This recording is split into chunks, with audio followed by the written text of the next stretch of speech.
Well, this is a great day. It's one of my favorite days of all time. I want to tell you the story about a young man who lived in a little town in Middle America, Midwest area. His name was Myron, and Myron was mentally handicapped. He lived in a poor family. His family just consisted of him and his mom.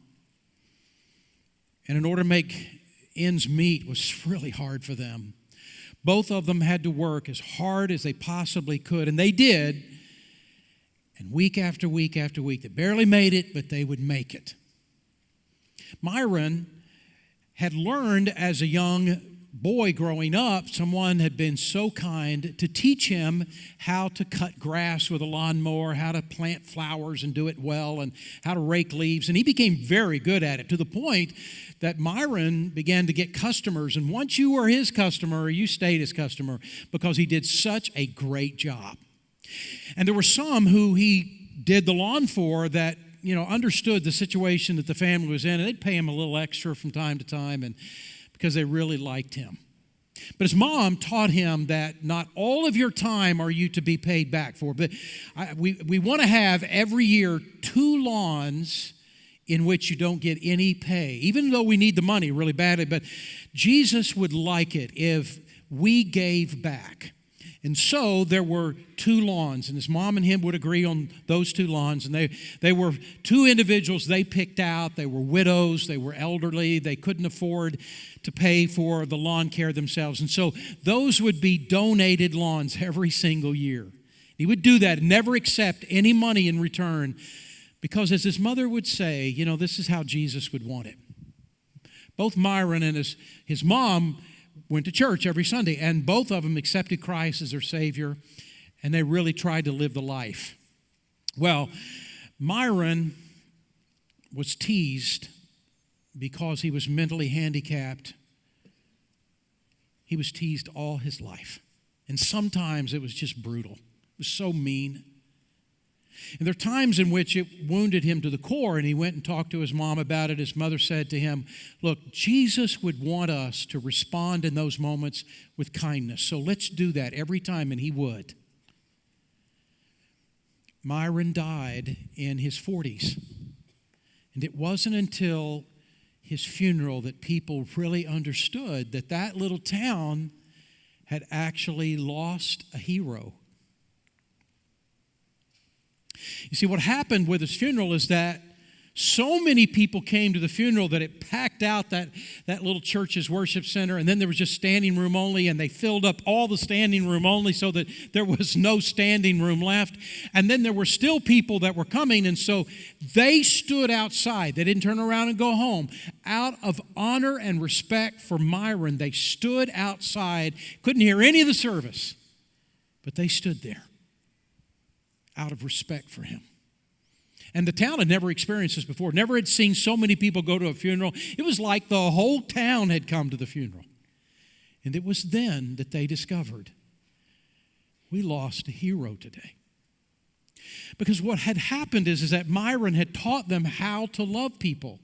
He had taught them how to live life in all of its fullness. And here he was, mentally handicapped, but he had taught a town how to live life at its best.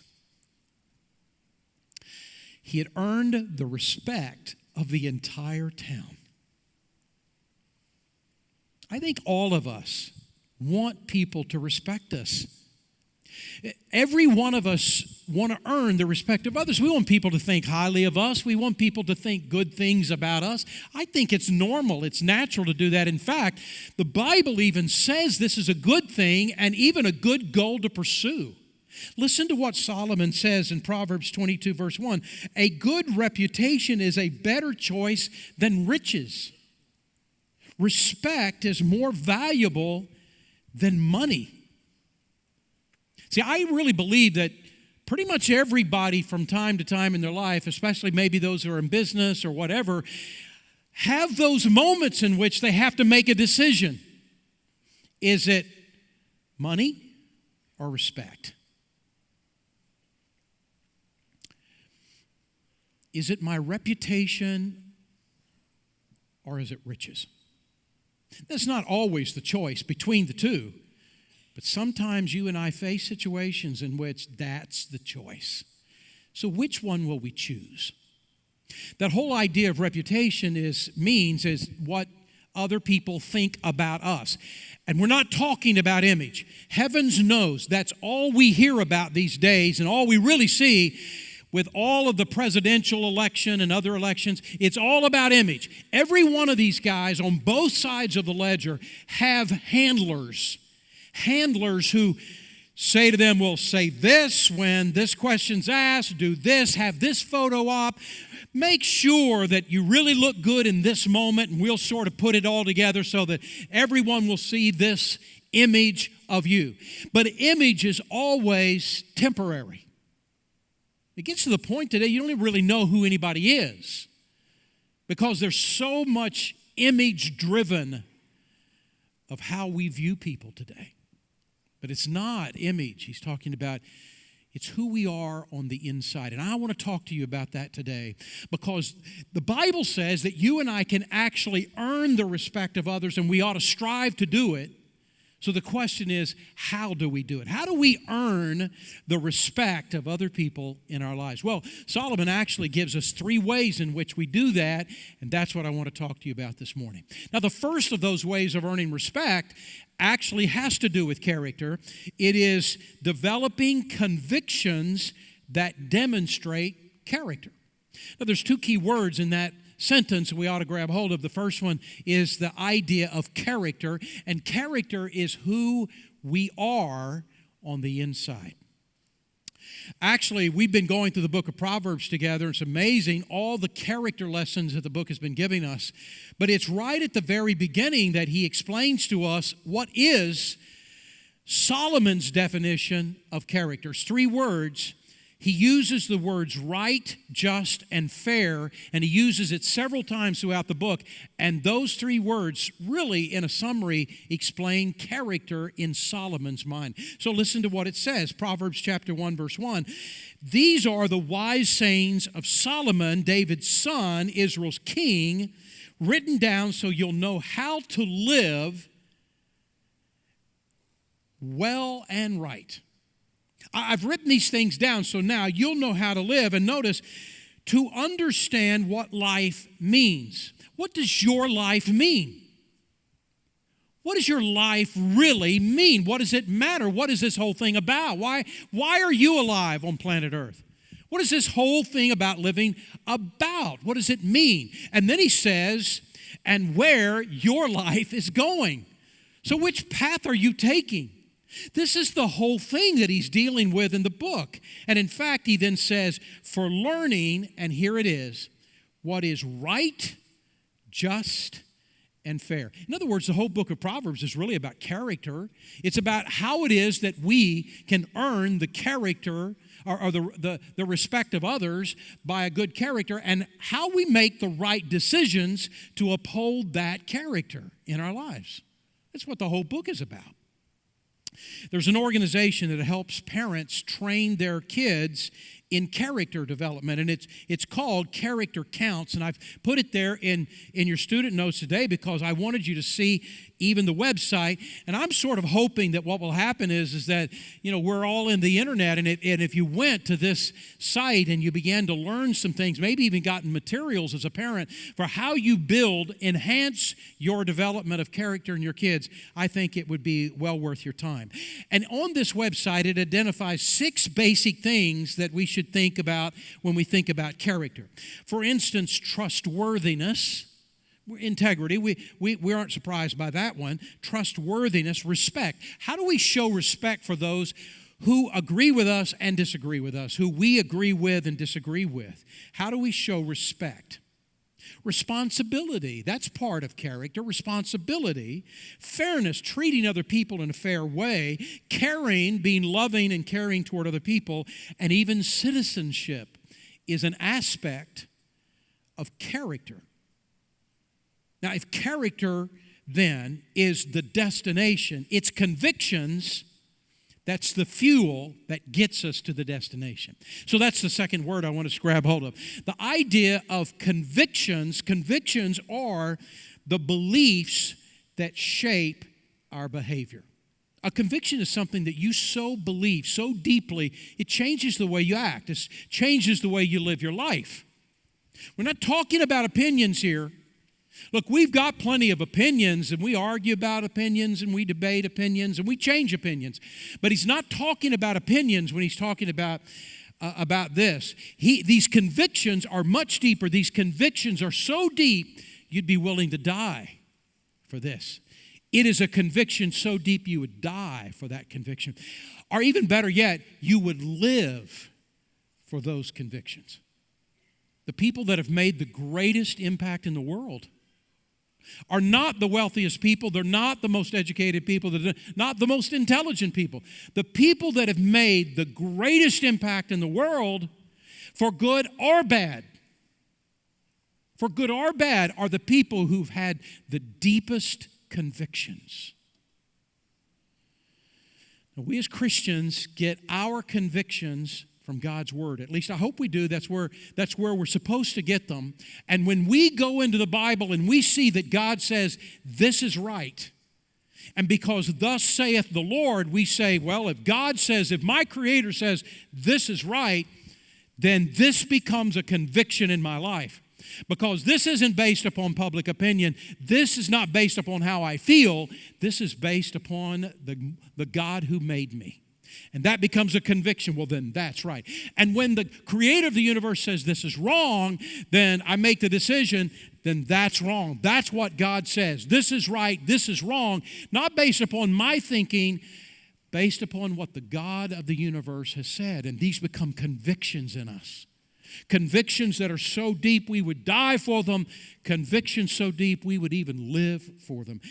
It is the idea of convictions that becomes the fuel of our character. There's a verse in the Bible that is a very different verse. In fact, I remember the first time I read it, I said, wait a minute, what?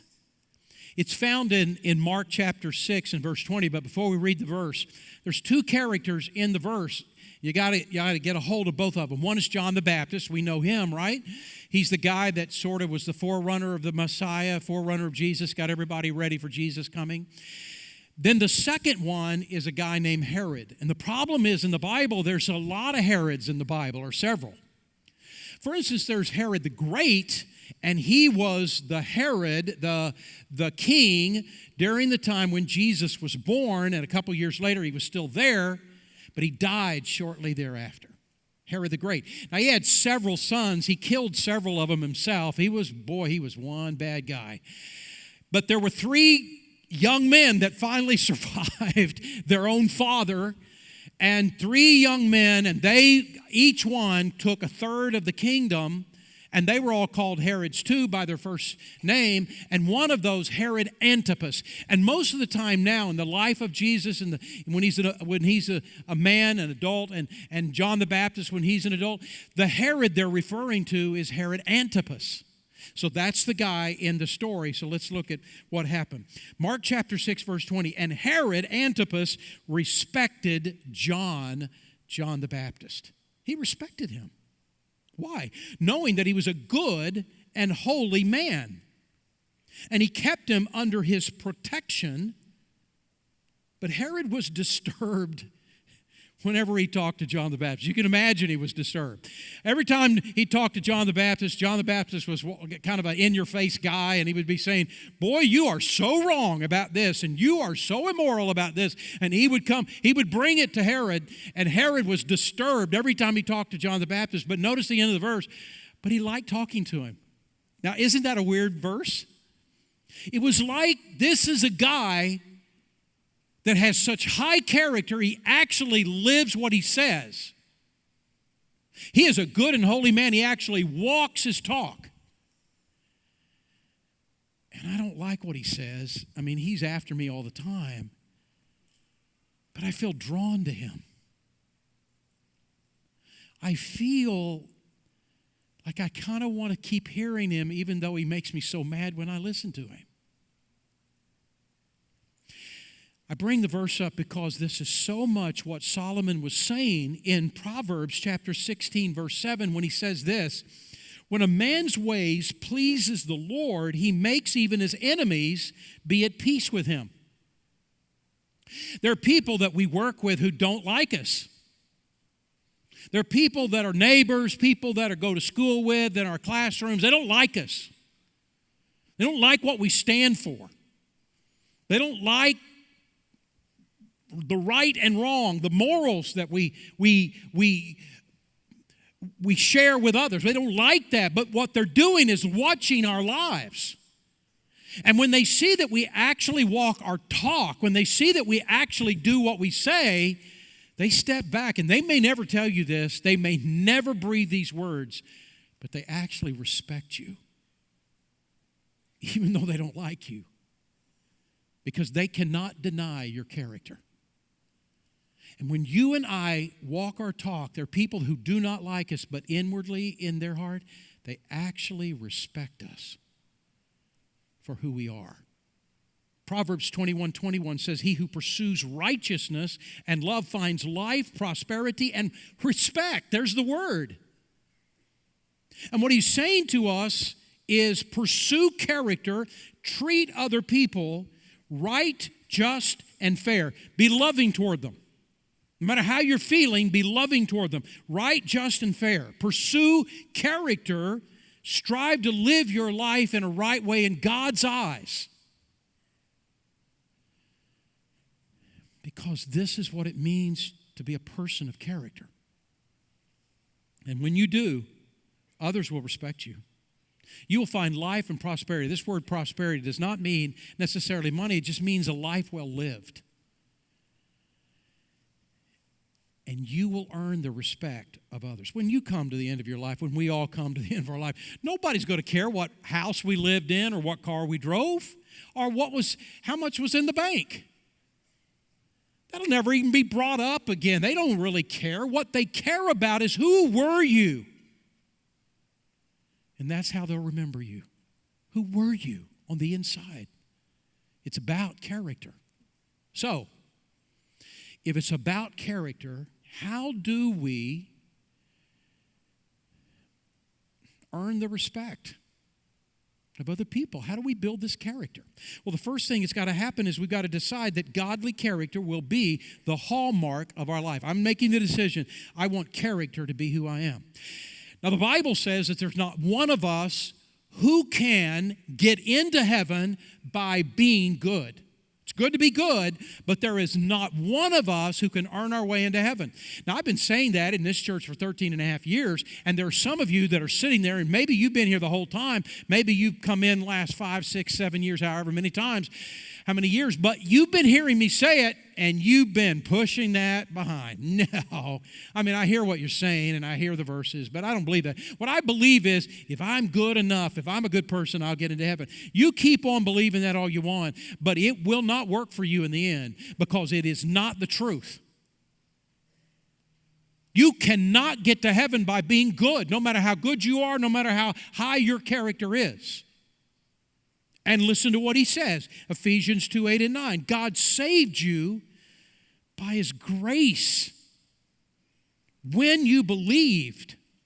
And you can't take credit for this. It is a gift from God. Salvation is not a reward for the good things we have done, so that none of us can boast about it. Now, this is just one of many verses that says exactly the same thing. Sorry, no matter how good you are, you may be counting on it, but you are going to be greatly disappointed, and it's too late to turn it around when you find out.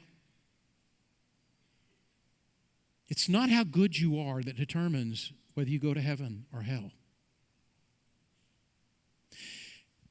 We go to heaven by the grace of God through faith. Not anything we've done. The grace of God through faith. Now, he has just made this statement to us, but notice what he says now in the very next verse in Ephesians chapter 2, verse 10. For we are God's masterpiece. I got to tell you, this is a stopper. Seriously, you? Seriously, me? Are you kidding? We are a masterpiece? He says, for you are God's masterpiece. He has created us anew. We're born again, a new birth. He has created us anew in Christ Jesus so we can do good things. He planned for us long ago. Here's what he says. The moment that we accept Jesus into our heart and he saves us, and we are saved not by our good works, we're saved by grace through faith. And he comes to live inside of us. He now has one great new goal for you and me. I want to remake you to be just like Jesus. That's what he's saying about you. I'm going to make you good. I'm going to remake you to be just like Jesus Christ so that you begin to do the good works that I had planned for you to do all along. Wait a minute. We're not saved by good works, but once we're saved, that is to be our life. How do these two verses, these two passages come together? Here it is. It's all about motive. We don't get to heaven by being good, but once we come to know Christ, God is remaking our life to change how we act, how we react, how we live, because he wants us to be just like his son Jesus. So I make the decision, I will now cooperate with you. Your job, your goal in my life is to make me like Christ. I know Christ is one of character. I want my life to be a hallmark of character. I say, God, I choose your goal for my life. Then the second thing that needs to happen is we begin to develop character. 1 Timothy chapter 4, verse 7 says, train yourselves to be godly. And the key word is train. The only difference between a godly person and an ungodly person is that a godly person has built godly disciplines in their life. It is the only difference. A godly person has built godly disciplines in their life. That means every one of us in this room could be godly. Every single one of us. Because all it means is that we have decided to, first of all, accept God's great goal for us, change my life to be like Christ, and I will now begin building godly disciplines in my life. So let me give you an illustration. In the Old Testament, there was a guy named Daniel. And you remember the Old Testament, the book of Daniel, he was the character of the book. Daniel. Now, Daniel was a young teenager. That's all he was.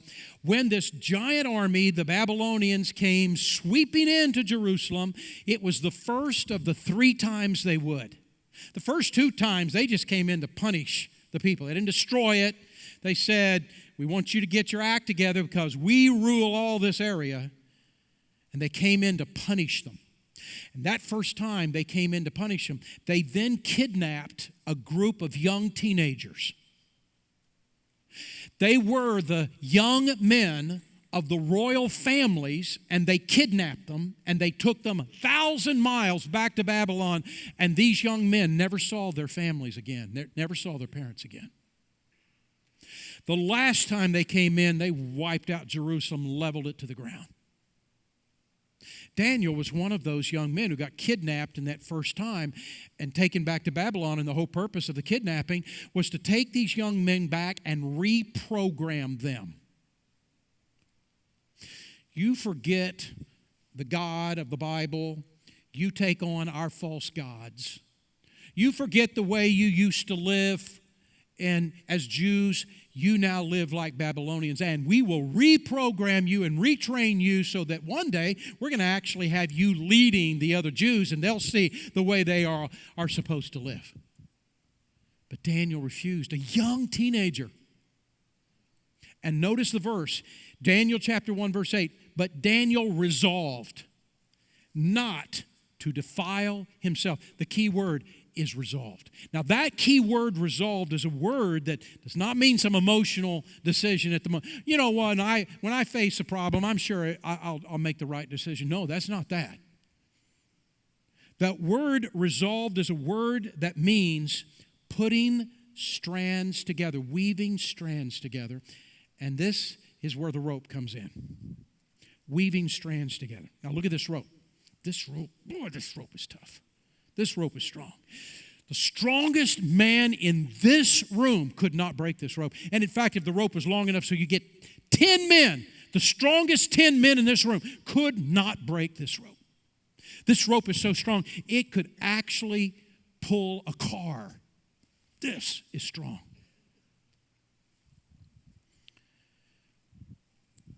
But the interesting thing about this strong rope is this. Watch. The strong rope is actually just woven together smaller ropes. That's all it is. And look at this. This one rope here, well, look at that. It's just a bunch of little bitty ropes. Look at that. Isn't that crazy? And then now look at this. I'll take one of these little bitty ropes, and I wish I wouldn't have taken this one. And you pull it all out. Oh my goodness, look at this. It's like hundreds of tiny little strands is all it is. Look at this. I'm so strong. I just pulled 5 strands out. Oh man. What I'm saying is this. The whole rope is just like hundreds of thousands of tiny little strands that are nothing. All woven together. The rope is so strong. Character is exactly like this. It's just little strands of character. Little strands of character. Woven together over time. To build a strong character, you have to weave strands of character together. One of the greatest accomplishments for parents is to weave strands together to form a strong character into the heart of your children. The whole idea of character with your children is this. You know, when you put them to bed at night and you're gonna read a story, that you make that story to be about some character thing. About being honest and being responsible and, the aspects of character. And you just tell the story and they smile and they're so glad you told them a story, and you're thinking, well, they won't even remember the story. It's just one little strand. You could break it easily. But you just keep telling these stories. And when they watch cartoons, smart you went and got cartoons that have a character base. And they learn more things about trustworthiness and treating people caringly and lovingly, and how to respond to situations. And they're character-based cartoons and videos, and it's just another strand, another strand, another strand. And then you're telling them, you're talking to them about their life and about their character. And you bring them to Bible fellowship every single Sunday. And every single Sunday they get another strand. They get another strand of what it means to be a person of character. And you say, well, if I missed, who cares? It's just a very minor thing. It just can break easily. But you keep bringing these strands together. You keep weaving them together. And then every so often, you tell your children about some situation you faced. And it was a test of your character. And you tell them, you want them to know. You want them to know you did the right thing, and you tell them what you did. And when they hear that you did it, oh boy, that's like a big strand. Wow. Real life, and my dad, my mom, they reacted well to life, and wow. And what happens is that over time, what you're doing is you're building all of these strands. They look so little, so who cares about that? We wouldn't even miss that, but you're weaving them together, and all of a sudden, this is what you built. This is what you grew. Strand after strand after strand, thousands, hundreds of thousands of strands. Because you were purposeful as a parent.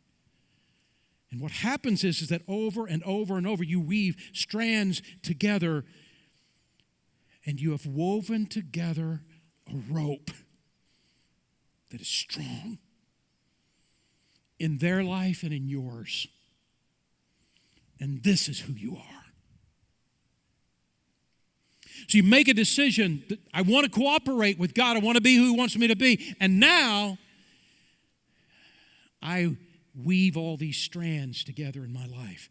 Third of all, expect your character to be tested. It will be tested over and over.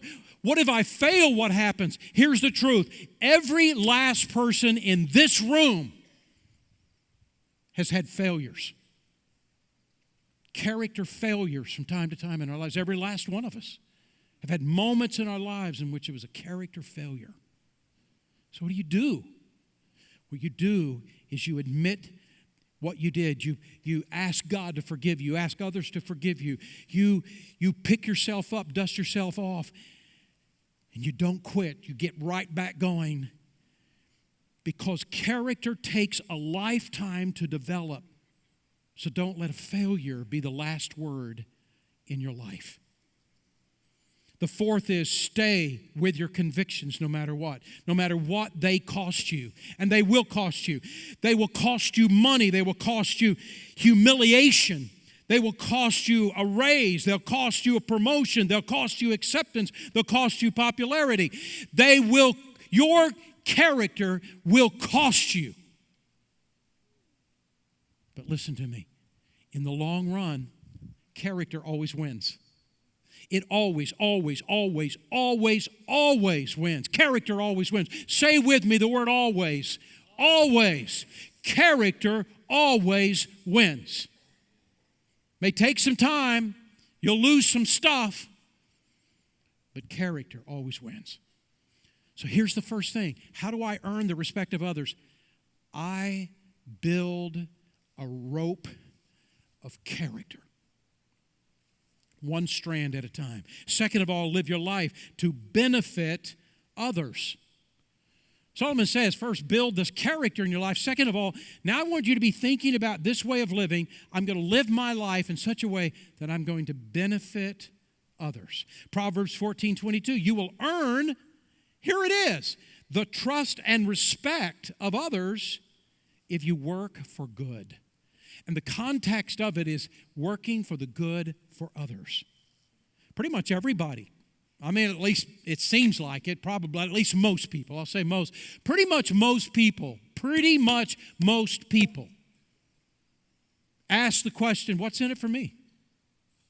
And if you can tell me something compelling about what's in it for me, yeah, the answer is yes. If you can't, nah, I'm not interested. What's in it for me? Solomon is saying that there is another way to live. There's a different perspective of life. And in fact, Jesus describes it in Matthew 20, verse 26. Whoever wants to be great, you want to be great? Even if we don't say it, the answer is yes. Maybe not great like somebody else out there that everybody knows. I want to be the best I can be. I want to be a great person. Well, Jesus is counting on that answer. Whoever wants to be great must become a servant. Whoever wants to be first among you must be your slave. That is what the Son of Man, meaning Jesus, has done. He has come to serve, not be served, and then to give away his life. What Jesus is saying is that, well, you want to be great? That's great. That's wonderful. You got to be a servant. A servant is a servant to others. It's the whole idea. You got to have a purpose greater than yourself. We get the whole idea of serving God. We get the whole idea. We get the whole idea of glorifying God. We just done it. We've been in here singing and praising and serving God, and yay, God. But what Jesus is saying is, no, wait a minute, you don't have the whole definition. To serve God also means that you serve others. One of the aspects of serving is serving others. We can't serve God without serving people. We have to serve people. This is why it's so important to the strategy in our church. You see all these icons, 4 icons. Worship, connect, serve, and share. Because we understand what the Bible teaches, that you cannot actually serve God without serving also others. Real live people. In a real live ministry. And so we make that a part of our strategy here. We want to get you involved in a ministry.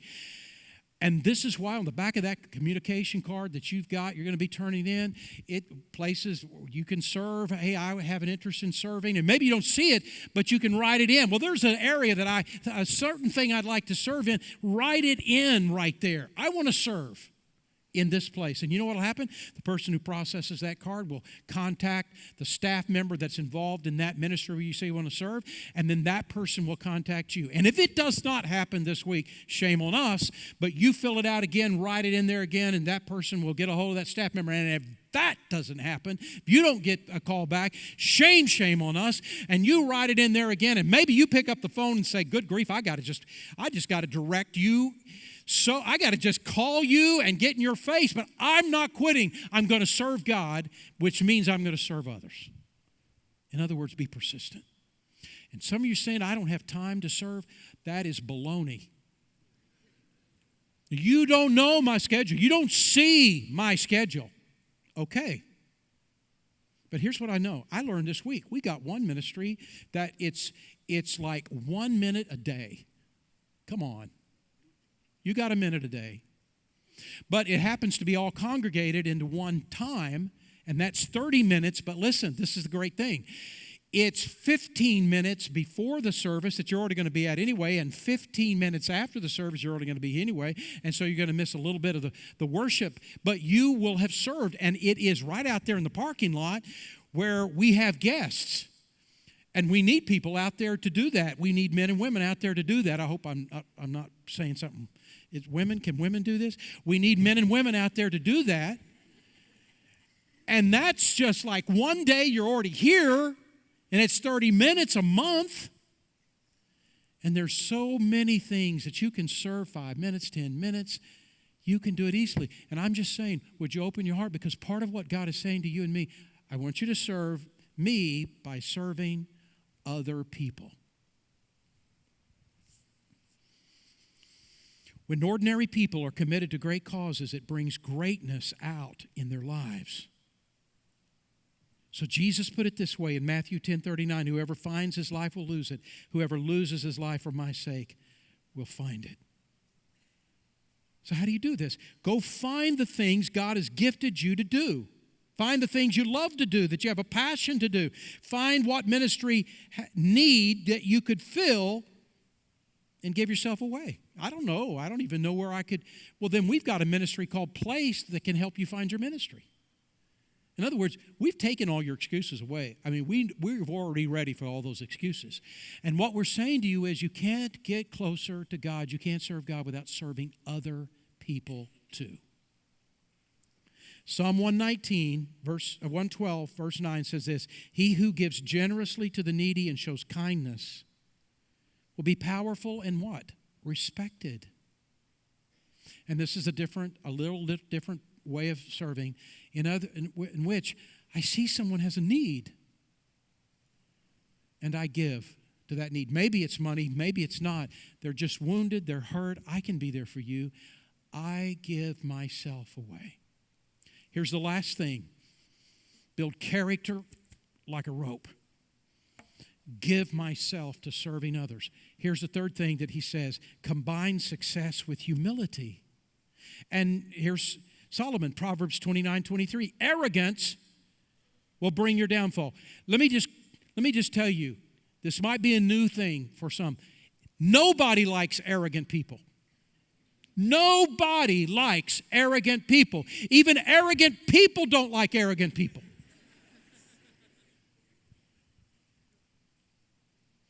Arrogance will bring your downfall, but if you're humble, you will be respected. There it is again. I had a professor in my master's degree who made a statement one day. I don't even remember anything else he said that day. But I heard him say this one thing, and it has been so helpful to me. He said, listen, what you need to do is take the compliments you get and cut them in half. Take the criticisms you get and cut them in half. Bring them together, you can stay balanced. Because you're not nearly as good as they say you are. And you're not nearly as bad as a few people think you are. So take half. Bring them together, Stay balanced. Stop reading your own press clippings because you ain't that good. And stay humble.